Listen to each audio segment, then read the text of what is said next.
Ce que je m'apprête à vous expliquer m'a pris entre 6 et 8 ans pour le comprendre. Alors 6 et 8 ans, pourquoi? Tout simplement parce qu'il y a eu une période d'instabilité au niveau de la consommation de contenu que je pouvais avoir sur les réseaux sociaux par rapport à la problématique que je vous expliquais, de toute façon que vous pouvez voir dans le titre de cette vidéo. Donc je consommais du contenu pour avoir des réponses et j'entendais que c'était bleu, moi je pensais que c'était vert, de l'autre côté j'entendais que c'était marron, bref. Je ne savais plus quoi penser et malheureusement, j'étais tout simplement dans une impasse. Donc, c'est ce pourquoi il m'a fallu entre 6 et 8 ans pour le comprendre. Alors, d'autant plus que je prends ça, on va dire, à partir de l'âge de mes 18 ans, mais j'en suis sûr que je pourrais revenir en arrière et augmenter ça, donc c'est-à-dire peut-être 15 ans, voire 20 ans. Je ne sais pas.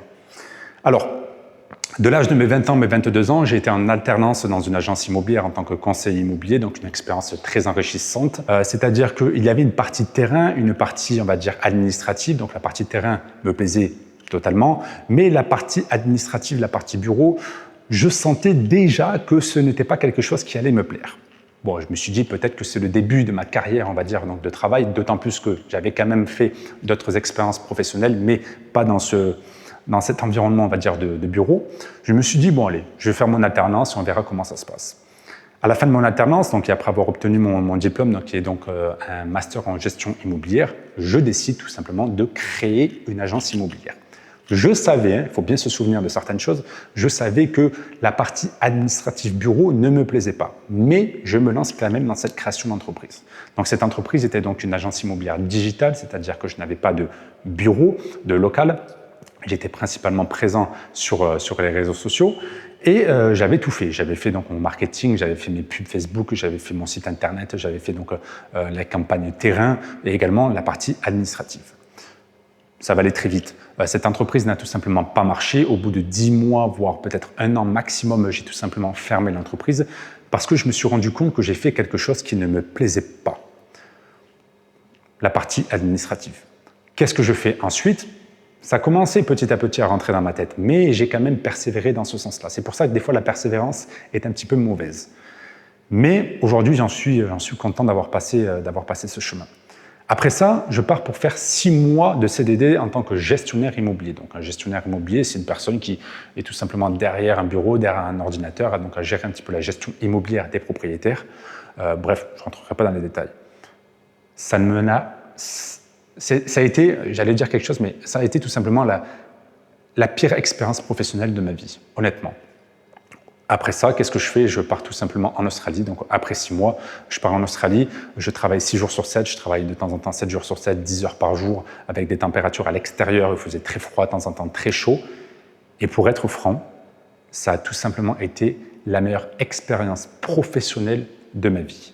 Et à partir de là, je me suis rendu compte d'une chose, c'est que le travail à l'intérieur n'était pas du tout fait pour moi. Et on en vient donc à la problématique de cette vidéo, qui est donc que tu dois découvrir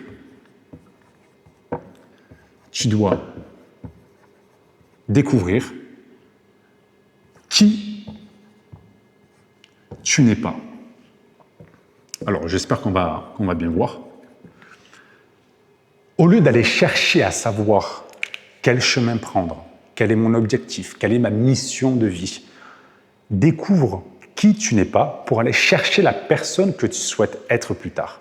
C'est comme ça que tu vas pouvoir combler, on va dire, des pièces de ton puzzle personnel pour devenir cette personne entière. Voilà. Alors, ça peut paraître un petit peu insensé, mais de temps en temps, il faut savoir retourner le problème sur lui-même pour trouver la solution. Parce qu'on peut observer beaucoup de problèmes, on va dire, de contenu sur les réseaux sociaux, particulièrement sur YouTube, en nous disant, oui, comment trouver son objectif? Alors, du même, sachant que moi, j'ai déjà créé quand même du contenu sur ça. Mais comment trouver un objectif, on va dire, un petit peu au hasard? Comment trouver sa mission de vie? Toutes ces choses sont un petit peu farfelues, dans le sens où si dans le contenu en lui-même, ça ne va pas aussi profond que la problématique en elle-même, c'est du bullshit. C'est tout simplement, on va dire, du contenu qui va tout simplement vous retourner le cerveau et où il n'y aura aucun contenu profond. Donc, il faut faire très attention au contenu que l'on consomme et c'est pour ça que, oui, il faut créer plutôt que consommer.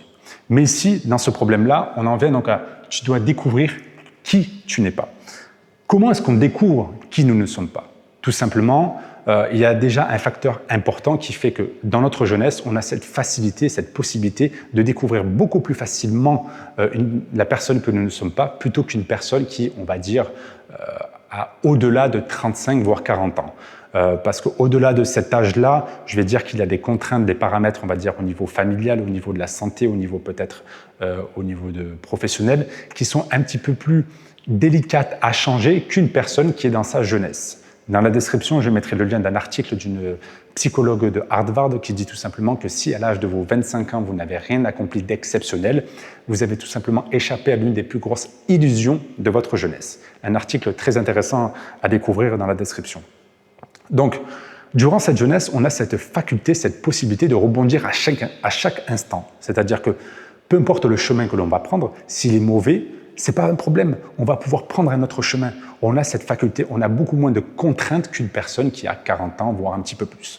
C'est là où la jeunesse, on va dire, la magie de la jeunesse est extraordinaire. Et c'est ce pourquoi on doit l'utiliser. Quand j'entends des personnes qui sont un petit peu perdues, qui ne savent pas quoi faire de leur vie, mais qui sont déjà dans un chemin précis, arrêtez tout. J'entends des gens qui veulent faire quelque chose, mais ne prennent pas les décisions nécessaires ou alors les risques. Mais prenez-les, vous avez votre jeunesse, vous n'avez rien à perdre, il n'y a rien, vous pouvez rebondir à chaque instant.